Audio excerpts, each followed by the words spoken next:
puntahan po natin ang Balitang Entertainment. Eto na. Nako, ito na nga po ibinunyag ni Coco Martin ang dahilan kung bakit wala po siyang entry sa 2024 Metro Manila Film Festival. Inamin Bakit ni nga? Coco na natakot siyang magkaroon ng pelikula sa MMFF kahit madalas naman siyang bumibida sa mga serye at pelikula. Bakit But he's nga? very honest, 'di ba? Kapag daw kasi gumagawa siya ng pelikula, siya din ang producer nito. Oo nga naman.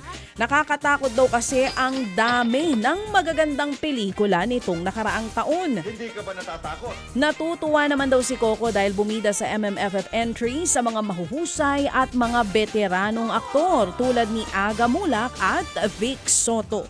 Special mention din ng aktor ang partner niyang si Julia Montes sa pelikulang Topak. 2022 pa huling nakasama sa MMFF si Coco sa Love You With an Accent kasama si Jody Santa Maria. Kumbaga naniniguro lang si Coco, 'di ba? Nang balik kung sakali mang siya po ay magpo-produce ng pelikula. Sa iba pang balita, sa gitna nga po ng hiwalayan ni na Barbie Forteza at Jack Roberto, may post ang on-screen partner ng aktres na si David Licauco. Sa Instagram, ibinahagi niya ang larawan niya na may caption na, "Chill lang." Idinadawit nga po si David sa usapin ng hiwalayan ni na Barbie at Jack. At may chismis din na single na din daw ngayon si David.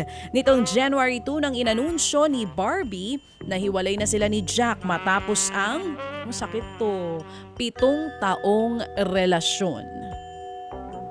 Samantala, inilabas na ang mga nominado para po sa 82nd Golden Globe Awards sa Amerika. Pasok sa Best Musical or Comedy Film ang Emilia Perez, Wicked at iba pa. Nominated naman bilang actress sa musical or comedy sina Cynthia Erivo ng Wicked, Carla Sofia Gascon ng Emilia Perez at Zendaya ng Challengers.